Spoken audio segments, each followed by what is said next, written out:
Hello everyone and welcome back to the Cyclocross Social podcast. Today we're going to discuss an epic race in Namur. Always a great course, lots of riders love it. For the fans it's also a fantastic atmosphere there, and we'll be talking about that race with Issam and Twan. Hello. Hey everybody. Already the 11th round of the World Cup. It's quickly coming to an end, this long new World Cup. And the men's race here, we actually had a pretty interesting one, despite not having Van der Poel here, which we hoped for. He is not here because he has a knee injury, but he will be back next week in Dendermonde. But we did have Vanthourenhout, Pidcock, Hermans, and the likes of Zweig, Aerts, Van der Haar at the start. And Issam will tell us how these riders did. The 11th round of the World Cup in Namur, and we had Hermans, Aerts and Issam that were going very strong in the beginning phase of the race. But from these three guys, Twan Aerts was kind of the stronger guy. In the second lap, he would put everybody under pressure and get a gap. He gets alone, goes solo, and has a gap of almost 25 seconds. The others are not really having an answer and cannot really follow. Tom Pidcock, winner of Ruegg and the only one of the three available to race today, had a pretty tough start and was not really able to get into a rhythm, but he was getting closer and closer to the front. And then the mistakes that were made in lap 4. Hermans had a couple of mistakes and then had a bad run and eventually had to change his shoe in the pit zone, and that ended his aspirations for a podium. Quinten Hermans would only manage to get 4th. And then a flat front tire for Twan Aerts, which puts him in a very bad spot because he was far away from the pit zone. All of what he had in of his lead was gone, and then Pidcock takes over from Twan Aerts. Would we then see that Pidcock would actually be able to get away from, at that moment, the one that was closest by, Michael Vanthourenhout?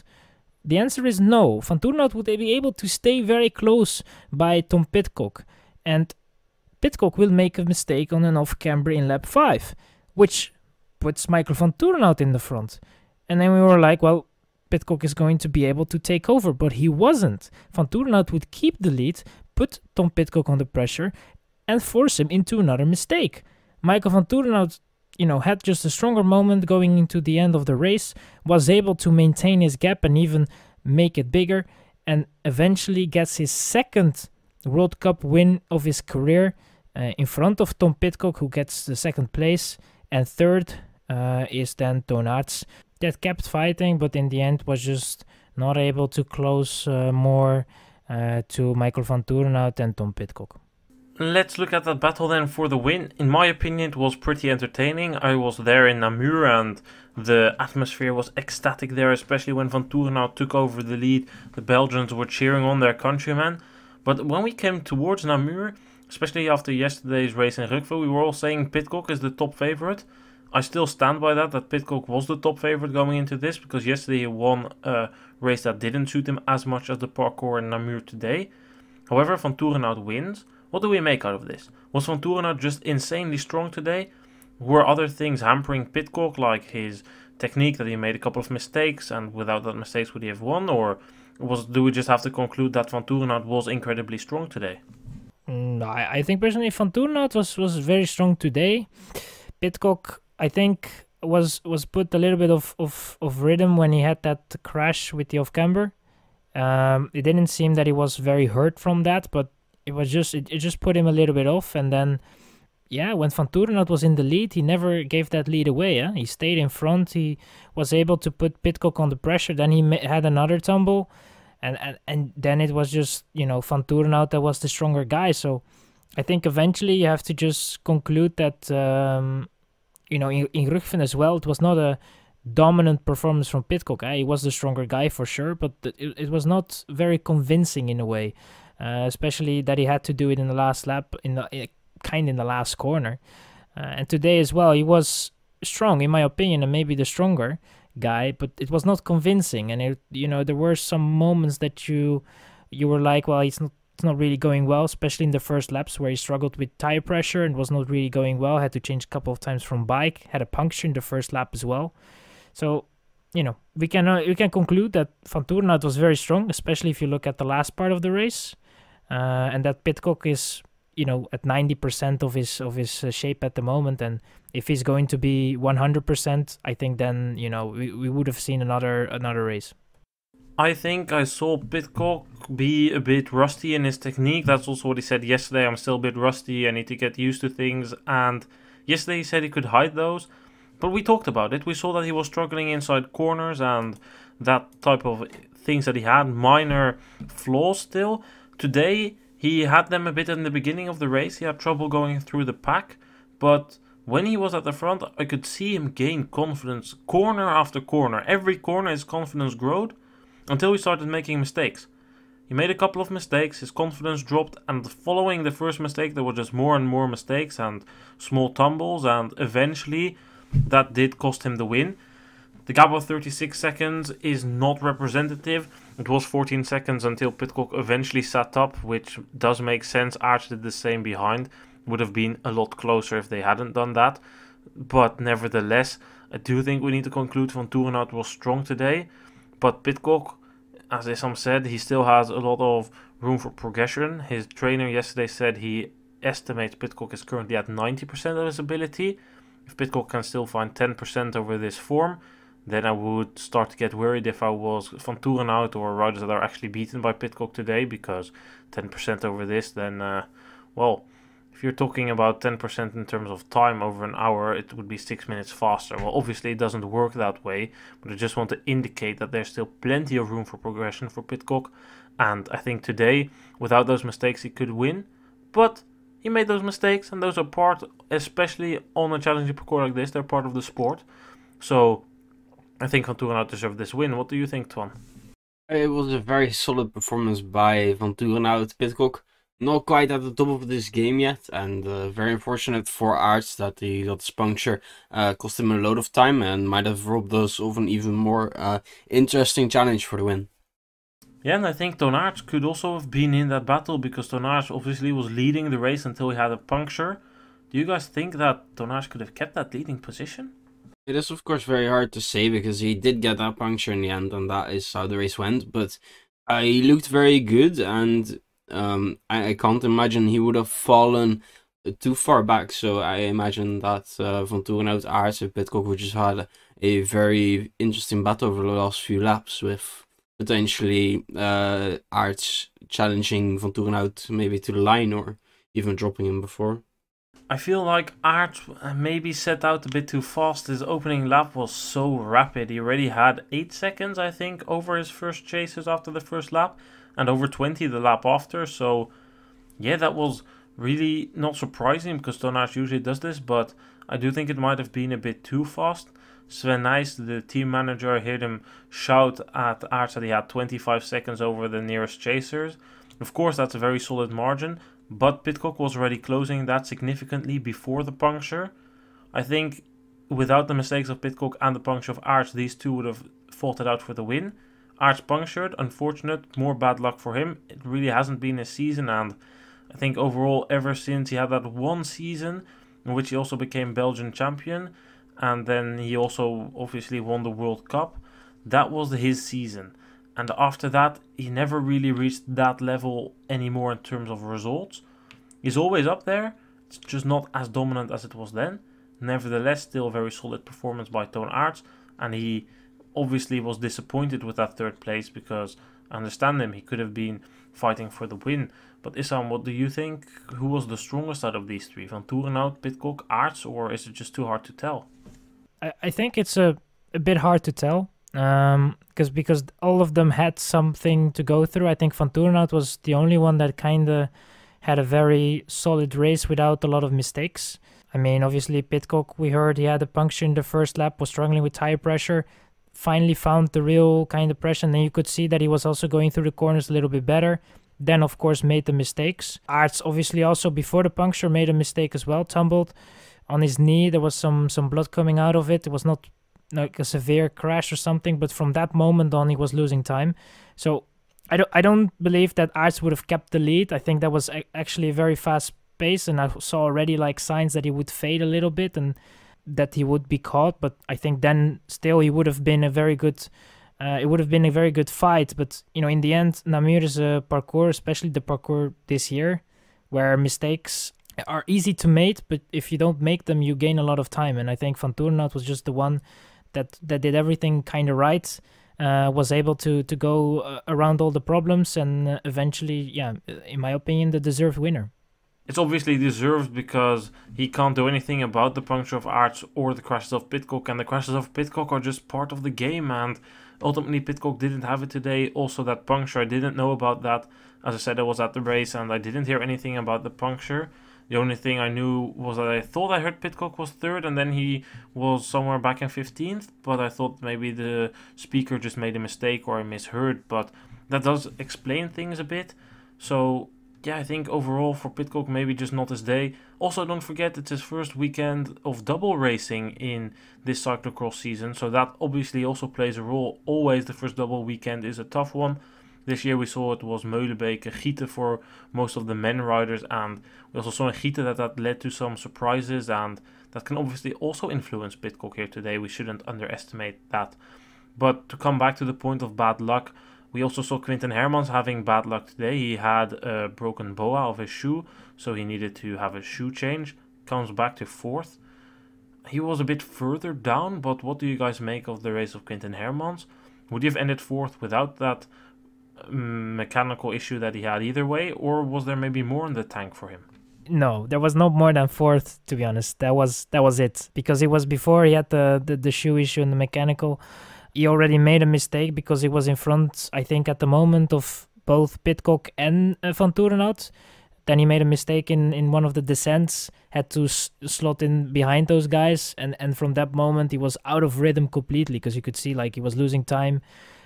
Maybe at that moment already had a shoe issue, but I think Hermans really fell in his position in 4th, and I don't really believe that he had a chance to fight for the podium, because it was a very fair representation of his form today, and this was the highest achievable.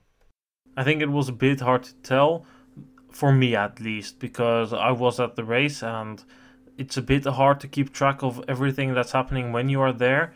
I had a look at the highlights again when I came home. I watched the men's race mainly on the big screen whilst I was holding up my sign that Vincent Bastan should get a contract. So it was a bit hard. Namur is not a course that's great for spectators if you want to keep an overview. There's too many trees, there's not enough high points where you have a complete overview, and the riders disappear a lot. So really, for me, the best thing was to stay near to a big screen so I could see what happened. Unfortunately, when Hermans had his shoe issue, I was actually standing near the pit so I could see him change his shoe, but honestly, I forgot where he was before and where he came back from. I know he overtook, I think, 4 riders after that issue, but looking at the gaps, I think 4th would have been the maximum achievable for him, because his gap towards Pidcock and Aerts was bigger before they sat up, and still the gap is over 40 seconds. So yeah, I will have to agree with you, Issam, that this would be the maximum achievable for Hermans if I think about it this way.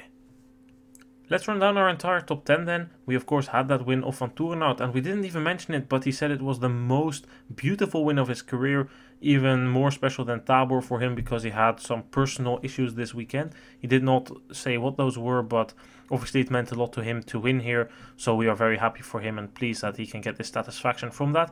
Second place for Tom Pidcock ahead of Toon Aerts, then 4th place of Quinten Hermans, who we just discussed.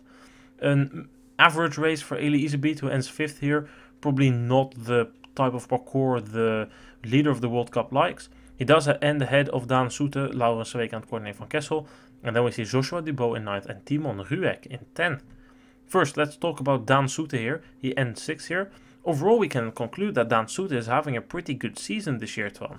I think a few good results here and there. Yeah, I haven't really noticed him too much. But yeah, looking at it quickly, like, there is a few okay results, although I do think, I do expect a little bit more consistency from him at the back end of that top 10. Yeah, perhaps, but normally don't forget the level that Soete is around is also the same level as the top under 23 rider, so maybe that's just a bit of a difference. When the under 23 riders are there, he falls towards 9th or 10th, or maybe just outside of the top 10. When they aren't there, can move up to 6th place, now beating Sweeck, who's usually in front of him. But I think overall we have to conclude that Soete is having a pretty good season and Okay, yesterday in Rugve, he was behind that crash and didn't get a good result, but before 8th in Val di Sole, 2nd in another C2 race in Italy, 8th in Kokzijde. Earlier, I think he just missed out on the podium in Leuven, and he has some other solid top 10 results. I think Soete can be happy. 6th place is, in my opinion, definitely the best result of his season in terms of start field quality. Issam, what do you make out of this performance of Dan? I can only say that, you know, Dan Soete is very good in his starts as well. We could see him at the start being at the front. From there on, he always has this moment where he fades kinda and then settles and then refines himself and can position himself very well. And I think that today 6 was not, maybe he could have gone 5th, but I think Iserbyt was also just you know, riding on reserve, making sure that he would get that 5th place. But overall, I think for him, for sure, at a race like this with, you know, very big statue in a way, and it's a great race in general. Everyone knows it. A lot of riders like it, and if you get the top 10 in the World Cup, especially 6th, is a very good position. So I think he can be pleased with that, and I think we will see him much more in this position in the coming races. Let's then talk about Joshua Dubau, who ends 9th here. Issam, what can you tell us about his race? I saw him tumble in the first lap and it didn't look really good, and I have to say that I was really surprised because we didn't really see much in the coverage on TV, but we could, you know, follow the time table in a way and see where everybody is in position with the live timing. And, you know, I saw him in the top 10, and then in the end he was able to hold off Ruegg for position 9. I think it's very, very solid job. He was very close to Van Kessel, but in the end just not really able to get that 8th place. But a top 10 for him especially is a very, you know, very good result, and he's going to be very satisfied with that. And, you know, these are the results that you need to motivate yourself to get through the season. I think he's very pleased with a top 10 in the World Cup. I definitely think so as well. That's the thing that was easier for me because I was there. I could see where riders were and where they came from. So I could see Dubau cutting through the field and coming close towards that top 10. Really happy to see him in there. And the same goes for Twan and Ruegg, because Ruegg, man, he came from far. He was at some point even far behind Dubau still, and then to only end 2 seconds behind Dubau. I mean, Ruegg really cutting through the back end of the top 20 and then into the top 10, and this is his first World Cup top 10, but to make it even a bit more extreme, it's also his first top 10 in a major cross, because he only has a top 10 inside of Belgium in Sint-Niklaas and Eeklo last year, which were ATS cross races, so nothing too special. Now we're World Cup here in Namur. It's definitely a step up. Did you see this coming, Twan? I think he's been riding a very solid season in the Coupe de France, where he's been competing with the likes of Joshua Dubau for victories as well. And I mean, there's always a bit of hope, and I think today just found a cross that's really that suits him very well, and he was able to take advantage and take up a top 10 place. He did do good in those Coupe de France races, but did you think following those results at a top 10 in Namur would be possible? Because this is a very tough parcours, very different compared to those Coupe de France races. Well, I think, like, for example, with Dubau, right, in U23s, you saw this is a course that he quite liked. He gets underway here quite well, and I think Timo Ruegg found, like, in a similar vein, found the course that he really enjoyed, and he must have had a good technical day and just been there on the power, and it's good enough for 10th. He ultimately ends just ahead of Marcel Meissen, who was running in the top 10 for quite a while this race. In my opinion, it's a shame to see Meissen fall out of the top 10. He's another rider that's still looking for a contract, just like Vincent Bastans. Do you guys have any hope that Meissen and maybe to an extent Bastans can get a contract for next season? Because yes, they just end outside of the top 10, 11th and 13th, but it's still fairly decent results in my opinion. Bastans most definitely should have a contract. I was never really the biggest fan of Bastans, I have to be honest, and thought it was like quite weird when they set up a whole team like to support him. But the guy is maybe is a little bit on the old side, but he is having one of the best seasons in his career. He gave some great promotion in America for the team as well, and I mean, I would love to have him on the team next year because I mean the guy is still 8th on the UCI ranking as well. It's quite the season by him. According to himself, it's his best season of his career. He also is, like you said, thinking that his age might be a reason that teams don't sign him. But in my opinion, your age shouldn't matter. If you're in the top 10 of the World Cup and the top 10 of the UCI ranking, then you should have a contract. So I think for Bastaans, I hope something comes. For Meissen, I also hope something comes. However, for Meissen, I'm a bit less optimistic. He doesn't have the same results this season as Bastaans. Meissen also said that if he was in the position of Alpecin Phoenix, he would not re-sign himself. I can understand that, but Meissen's results have improved. He could have gotten a top 10 today. He eventually misses out, but overall still a very solid race by him and definitely continuing the upwards trend of his results. So I think that was fun to see. Same goes for someone like Thomas Main, also a solid result by him, ending 15th. He could have potentially ended a bit higher, but he blew up a bit in the last lap. And we can also say, no, we can't say the same about blowing up, but Kevin Kuhn also could have gotten a top 10 here today, continuing his good form. But he had a puncture, and that really cost him a lot of time as well. So also unfortunate for Kuhn here. Final mention here for Lars van der Haar. Does anybody know what's up with him? I don't really what happened in his race personally, but I heard afterwards that there were some knee problems for Van der Haar, so I think he was struggling with that. And obviously this is a parcours where you put a lot of effort on the knees with the climbs, with the couples. So yeah, I can understand that is something that can hamper your race. And I guess that it was not that bad that he could not finish the race. He eventually finished it in 12th. So in the end, this is a parcours where he could have been okay, but I guess also not, because it is like very long climbs and stuff. But it's very hard to say. But if you're physically not feeling 100%, then it's always going to be hard. So in the end, we shouldn't be taking too many conclusions, and let's hope that he can recover from this. Very unfortunate timing with it as well, with a busy Christmas period coming up.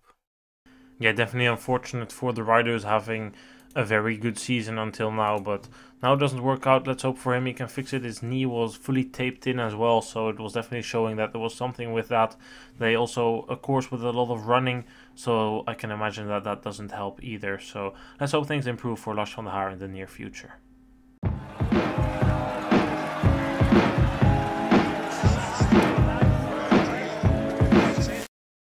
Let's talk about our women's race then. Twan, what happened there? It was a strong start by Lucinda Brandt and Denise Betsma. They would lead for large parts of the race, as Betsma wasn't quite able to follow Lucinda Brandt, and she would take home the victory. A very strong performance by her. Denise Betsma finishing second, and Pidcock Aerts holding off the rest for third place. Is there anything you can do against Lucinda Brandt in Namur? Because seriously, it's her 4th win in a row. I tweeted it as a semi-joke that they should rename Namur to GP Lucinda Brandt, but seriously, 4 wins in a row, and today she even made a couple of mistakes, but in my opinion, Namur is just the perfect parcours for Brandt. Yeah, it's just there's a lot of power stuff, and then there's just a bunch of just send it and hope you come out good on the other side. Of course, in a more elegant manner, of course, but yeah, it's just a very good parkour for Lucinda Brandt and Betsma. I think good challenge, but Brandt looked in control of the race all the time. And I mean, even though Brandt was so strong today, fair play to Betsma, because Betsma kept on fighting and never was that far down, never gave up. And every time Brandt made a mistake, Betsma closed the gap to 10-15 seconds again to then continue going. But Betsma really couldn't do anything more because Brandt was just so strong. And then, as Twan said, Brandt is probably the biggest daredevil out of the women's peloton, although maybe Alvarado can match her. But I remember the scenes from the downhill in Herentals that was last year. It was slippery and she was just fully sending it, no fear, gaining like 5-6 seconds in a straight downhill on other riders is a lot, and Brandt did it there. So yeah, that was definitely crazy. So I think it was here today, especially with the small adjustments to the parcours, even better for Brandt. Betsma was not really happy with the new off-camber. Not necessarily that it doesn't belong in the parkour or anything, but it just doesn't suit her. I also heard her trainer, Richard Groenendaal, the former world champion, talk about that when he first saw the new off-camera today. He wasn't amused by it. He says, oh, my riders are going to struggle here. And Betsema did, because you need to have the confidence, and Brandt has more confidence than Betsema. So, yeah, I think overall just a very good performance. I don't know if any of you thinks that Betsema could have done anything different. No, I personally think that Betsema was having a very solid race. But I have a feeling that she's losing time at places where, obviously in the power places she was losing time, but in the climbing it was not really significantly. You could see even, especially in the beginning phase of the race, she was actually closing in a couple of climbing sections, but then losing it all in the off-camber parts and the descents and everything. And yeah, I don't know. It's just little things, going off your bike, getting up the stairs, then going up on your bike again. It's those things where you lose like half a second or something, but that adds up. If you have 7 laps and you lose half a second every lap, you can count it yourself. You're gonna lose a lot of times if you have to hop and go off your bike 5 or 6 times. So yeah, I think Brandt was definitely stronger, but I think Betsema can take this race as a lesson. That there are some things to improve on for next season for sure, because there's not something you can improve in one day. No, but then we come towards the long term, and in the long term there's more that every rider can do. Alvarado could have tried to show up in a better form. Well, of course that's a very bland statement.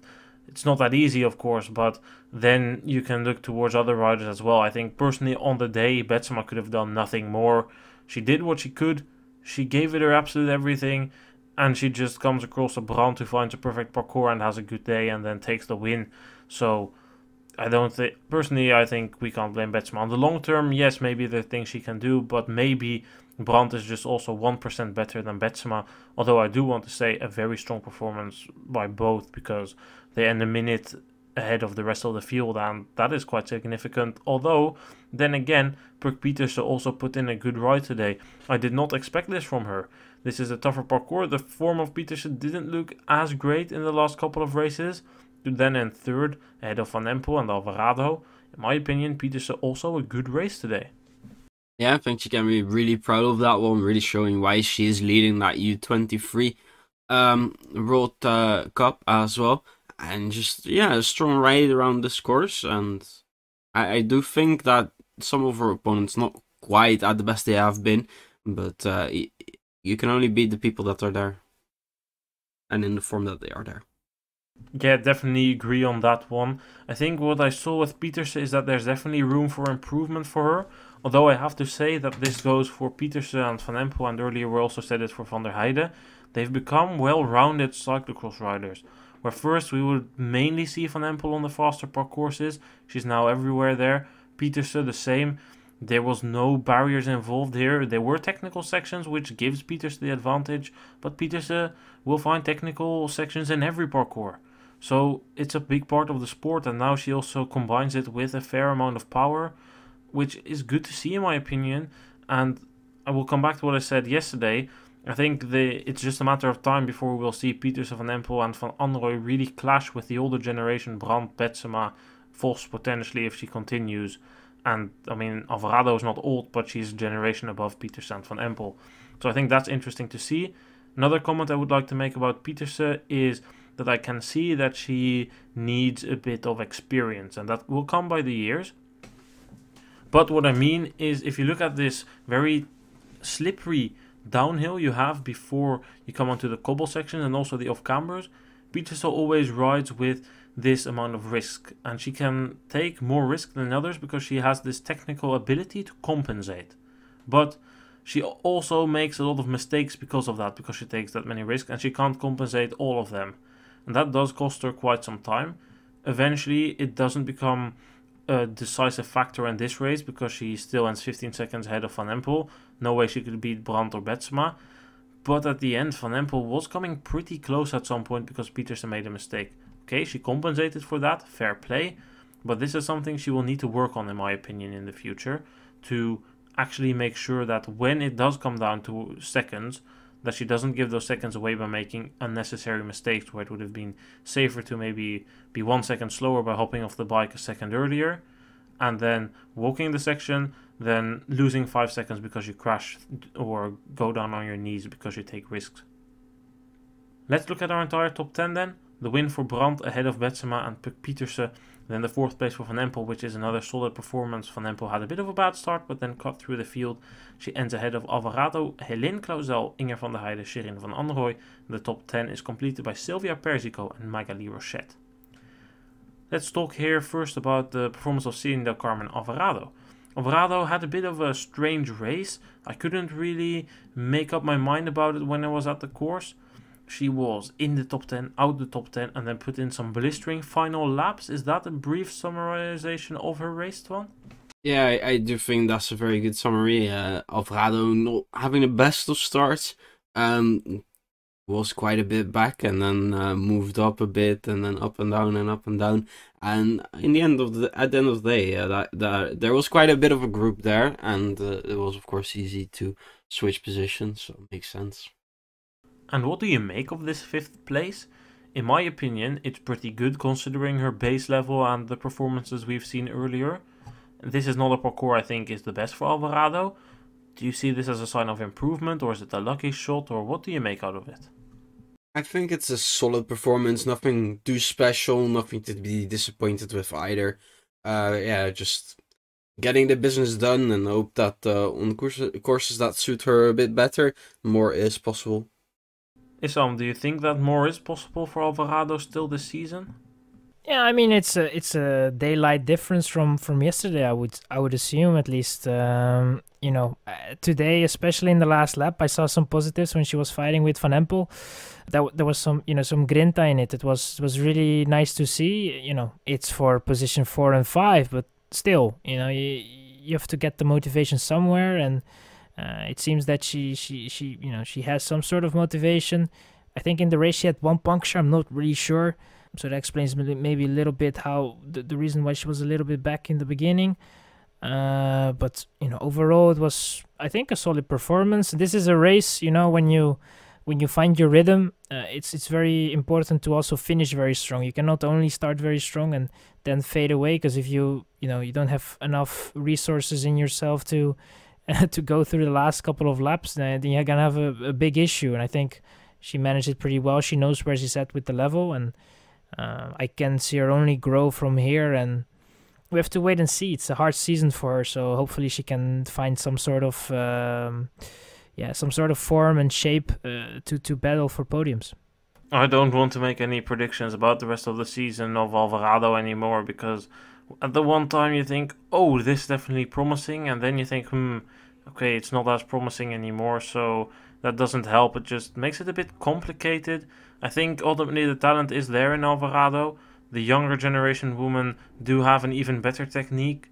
I watched some junior women from the Czech Republic today, and they had a sublime bike handling. Lauren Molengraaf as well from the Netherlands. That's almost already at the level of Alvarado, so that will only get better. Does that mean that we need to forget about Alvarado? Definitely not. It's normal that riders have bad seasons. I mean, you see it a lot of the times. Even if we look back at the greatest riders, Sven Nys, he had a terrible season in 2012. There were talks that he would not do the World Championships anymore for the Belgian team. And the year after that, he became world champion in Louisville. So we definitely shouldn't forget about Alvarado because of this. And the same goes for Vorst, who had issues with her back again today, who ended 13th because of that. I mean, these riders definitely still have the talent. Yes, they will have it more difficult with the younger generation, because they can. The younger generation has the access to the same level of technique as these riders. So we'll be in with interesting. I think the future is bright for the women's category, and I think that we definitely need to keep an eye out on Alvarado. Maybe not for this season. Maybe she will surprise us, but definitely for the future. In the end, she does end ahead of Helene Clauzel today. I was pretty surprised by the 6th place of Clauzel, because I don't associate Clauzel with heavy parcourses, and today is one of the most brutal courses of the year, if not the most brutal. Or some will say the Koppenberg, some will say Namur. But what did you guys think about the race of Clauzel? I saw her at the front, like during the first lap, and like near the front, and I was like, okay, strong start, but like you'll fall back to like 15th place, so it's a bit unfortunate. But then she just keeps going and going and going, and as you said, this is just not the parkour we associate with Helene Clauzel, and this is an absolutely amazing thing to see. I definitely agree. I can't add anything more on that, but if I do look at the top 10, I mean, we see that also a solid race by Van der Heijden and Van Anrooy, but the only rider above 30 in this top 10 is Brandt. There's then 2 riders of 28, and the rest is 24 of younger, so it's already a lot of young riders in there. And just outside of the top 10, Honsinger and Burquier. If we're going to stick towards the French, Line Burquier ending 12th here as first year under 23, also very impressive in my opinion. Yes, she has a history in mountain biking, but then still, on a tough parkour like this, only 18 years old. I mean, that's 1 year younger than Van Anrooy, Pieterse and Van Empel, and these riders were getting similar results as Burquier. So we need to keep an eye out on Burquier as well. I mean, obviously we've already said that once or twice this season, but today is just a confirmation in my opinion. Yeah, I mean, she was having a bad starting position and had to start from the back. Obviously, because of that, the TV coverage was not really put on her, but she was getting through the field indeed. And if you look at the lap times were pretty good. That was top 5 material apart from the first lap, and it's a bit of a shame then that she has to start from the back. But it's someone that's only 18 years old. Definitely somebody that is.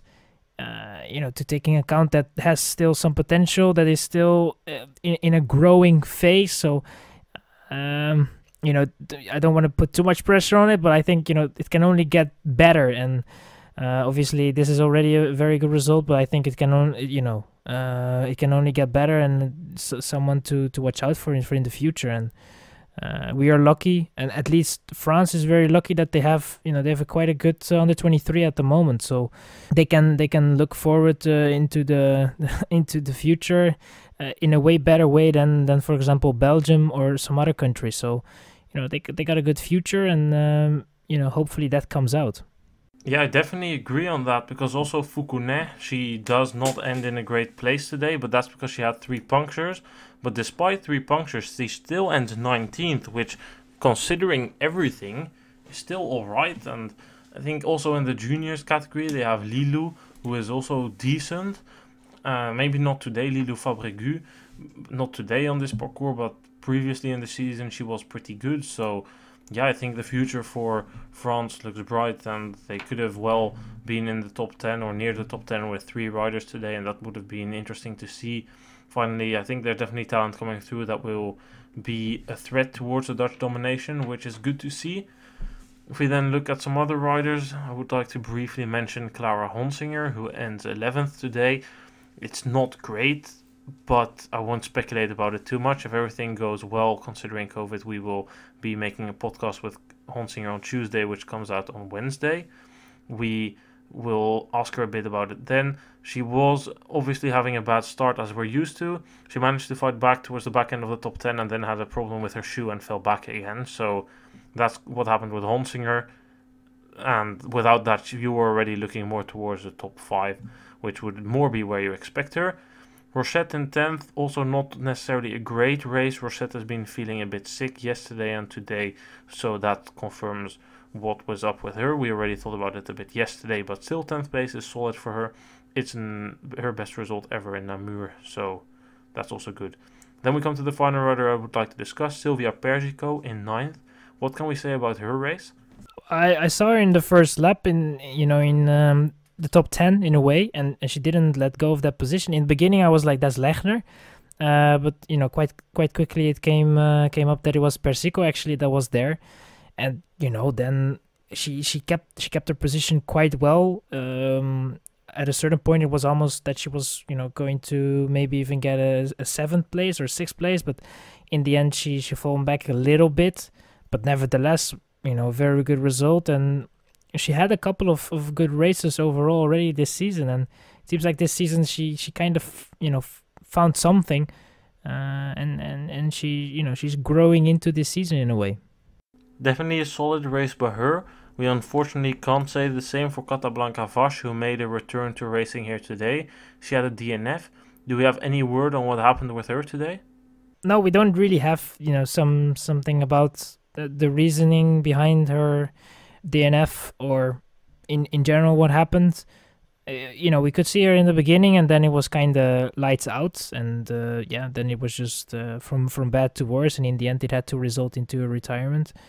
I think that it's very hard to draw a conclusion, and I think it's also not really fair. Namur is a parcours where if you don't have your day, it can be very, very, very hard and very tough, and it's very easy to. It's probably the one race where you want to quit in a way. So we have to see if that that break that she had from Tabor to now, and what she did in that period with the training, if maybe that caused something. We don't know. It's very hard to say, and let's hope that she can, from whatever she has, recover and come back stronger next week. Yeah, definitely. I think we'll find out what was really up later this week, so we'll stay tuned for that. We'll now give you some results of the youth races. Men's under 23 race, Pim Ronhaar dominated that race, led from almost start to finish, took the win 30 seconds over Niels van der Put, who recovered from a bad start, who then just edged out Mees Hendricks, who remains leader in the under 23 category. Cameron Mason ends 5th after a rear puncture in the beginning of the race, rides a very solid second half. Without that, could have been really close to Pim Ronhaar for the win. Men juniors race was won by David Haverdings. He wins by over a minute over Kenai de Mooijer and Corentin Lequet. However, Nathan Smith from our own team, who we talked with in the preview podcast, he was leading the race with 10 seconds until he had a rear puncture and needed to run half of the lap. So that really sucked for him. All the effort he put in to come with the new travel restrictions that are implemented by France, he could have really taken the win here and also the lead in the World Cup.